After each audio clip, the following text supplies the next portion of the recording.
Up here on a solo hunt up Wildcat Gulch and discovered a forest fire down here, but I wanted to share the view. I don't know if you can see way out there real well. Maybe you can see the kind of smoke down in there.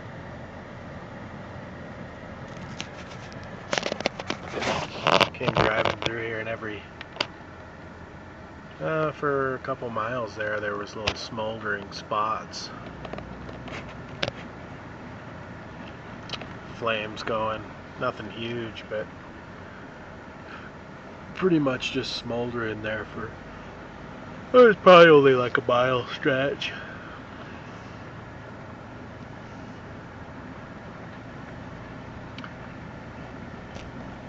Thought I'd share the view though anyway. We'll see if we can get up here on top, and we got Warm Springs Road coming up. See if we can get up on top there, get a good picture of the view. Here's a good look at that fire burning I just came through. I just passed some other guys. We were talking about it for a second, and they seemed to think it was a controlled burn, which could be. There were some different patches in the area that were, separate. So either multiple fires got started, or it is a controlled burn. It's probably a controlled burn. I don't know that they're doing a very good job at it, because there was one spot I came through, a big log fell down in the middle of the road. I just drove over the top of it, but nice view anyway. Alright, on with the buck hunt. The road's starting to get a little treacherous back up in here. The TomTom shows no road at all. I see a road. TomTom doesn't see the road.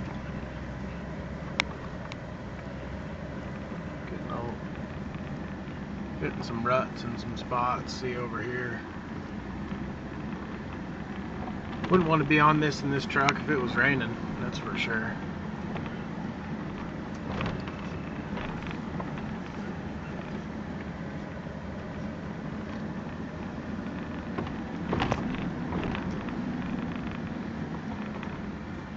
We're getting up here to the top though.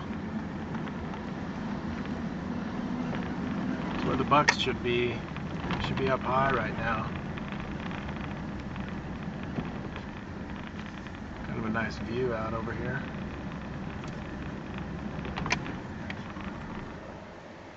A little bit of a drop off there. I wonder if I can zoom in on that over there.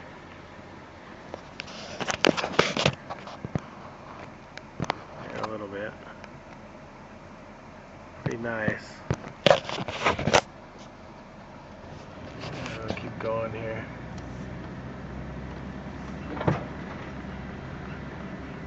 Hooking up some Idaho pinstripes up through here. It's getting thin.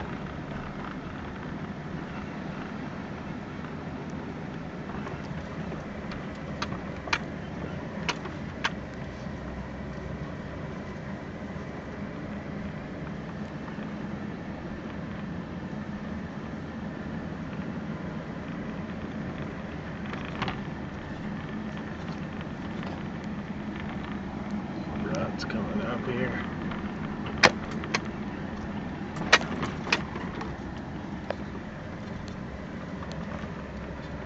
Here comes another good rut up here. Boy, you can really see that fire from here if the sun's not too bright. I can't even see the screen. It's burning away. We might turn around up here. Start heading back down through that fire. get down back into that lower stuff. There was a couple of good draws down in there where there was some water available. Might be some deer living up in there, or at least coming down to that area for water. So we'll see if we can get down there by before sunset and go get set up somewhere and see if we catch one trying to access that water in that area down there. So that's what we'll do. Well, I didn't turn around. I kept going up to the top. Looks like we reached the summit, because I can see for probably 100 miles that way. Probably a good 30 miles over this direction too. And these deer like this buckbrush, so we'll kind of scout around this area, get the glass out and see what we can find. Delgado, you want to get out? Oh my gosh, you puked. What'd you do that for? Go on.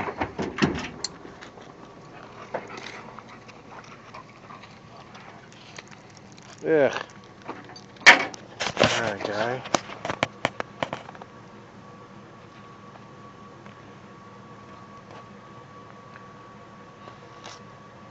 What do you see there?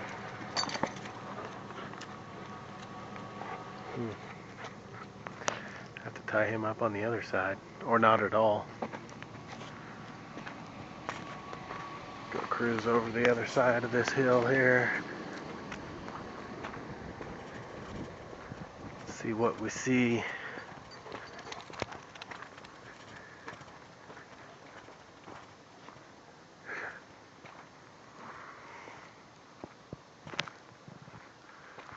Oh, looks like this is all burned through here too.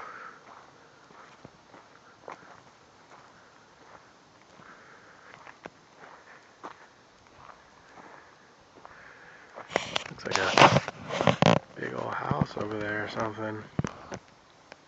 I don't know what that is.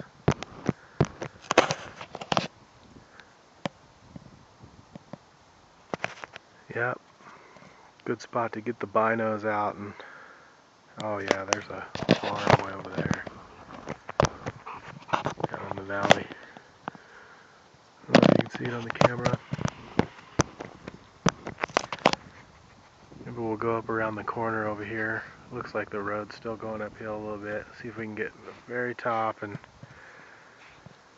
kind of hang here in glass for sunset. See if we can put a stock on something.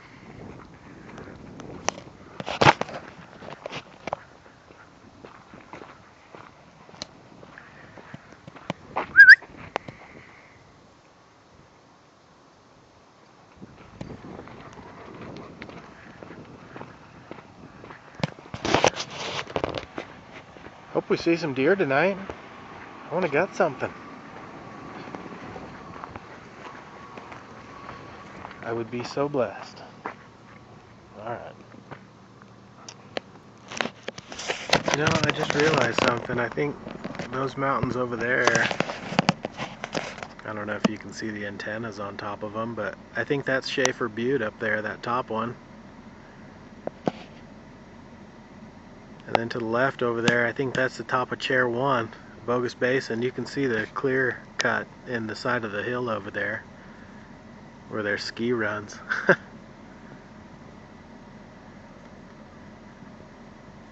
Just realized that. We are on the backside of Bogus. That means Boise's on the other side of that mountain over there.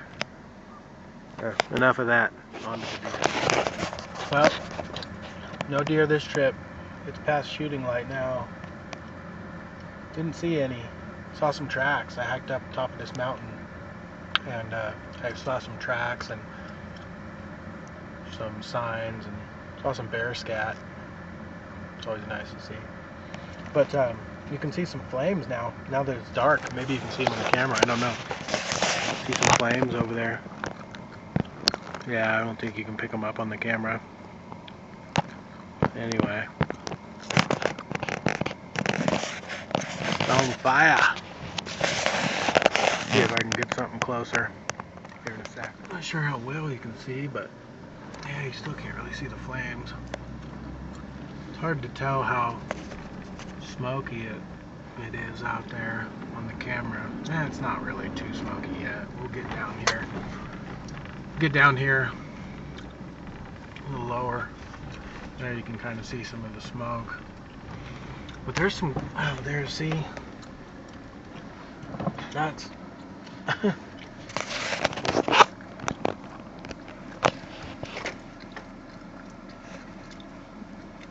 big old section burning. I'm about 10 feet from that. Oh, I don't know, probably further than that, maybe 20 feet. But there's these little patches of fire like this all the way through. All the way throughout this section for about a mile or so. I'm pretty sure it's a controlled burn because it doesn't, it's a little moist out here, and it looks like some of this area is already burned through, and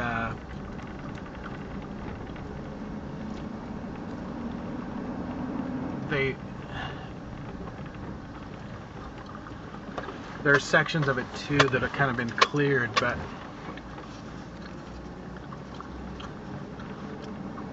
no, controlled burns are good. They help help kind of clear everything out so that it doesn't get too overgrown. When things get overgrown, they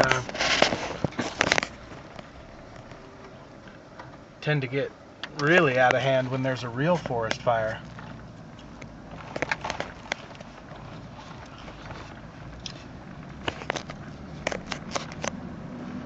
If you can keep things kind of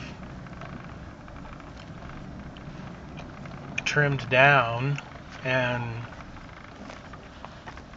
not so much brush on the ground, it's that brush on the ground that gets up into the trees. And that, I mean, that brush can grow back in a matter of, you know, a few years, where the trees, they take decades to grow back. So kind of trade one for the other. You know, keep the brush down so that if a fire does come through here,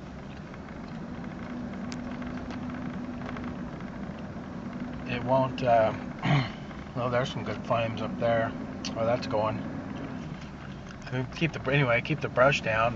If a fire does come through, you don't have to worry too much about a major forest fire clearing this whole area out.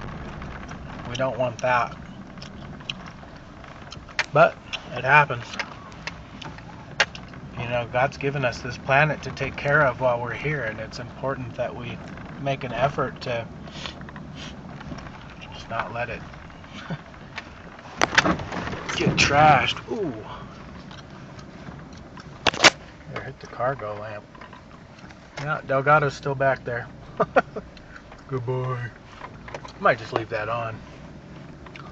Leave that cargo lamp on. I don't know if you can see him back there. Yeah, no, probably not. I don't even know if you can see me. But getting into some ruts here. I know there's one section right up in here somewhere where I almost slid off of the road.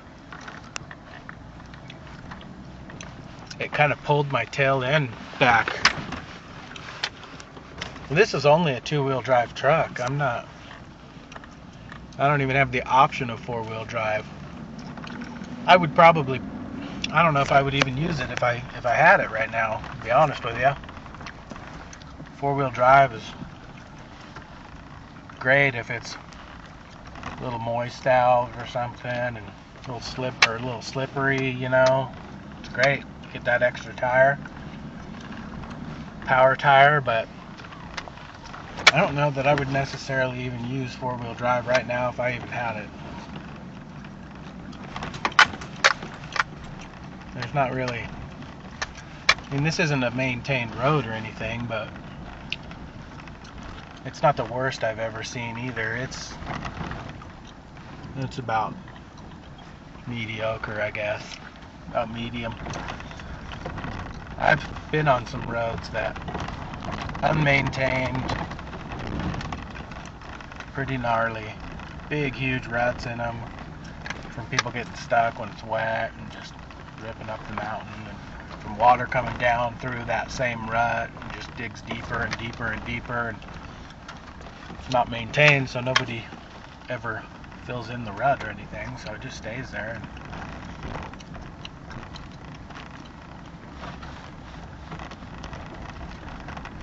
Out in the Owaihes, there are some pretty bad roads out there that I wouldn't take this truck on.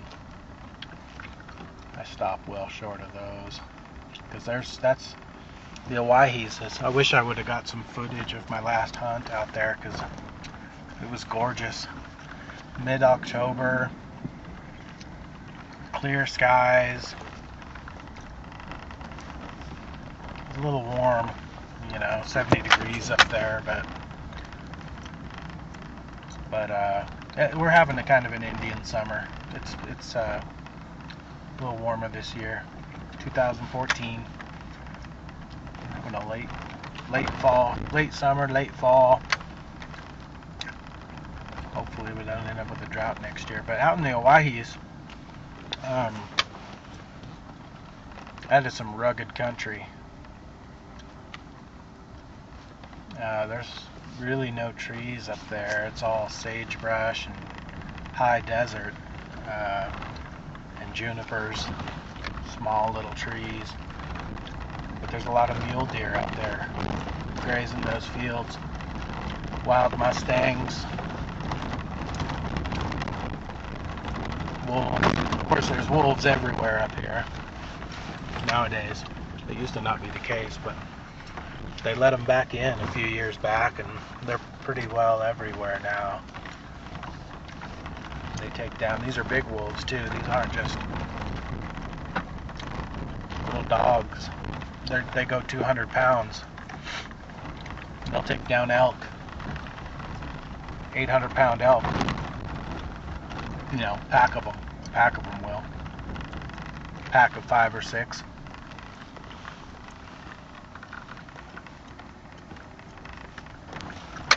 They've been getting brave and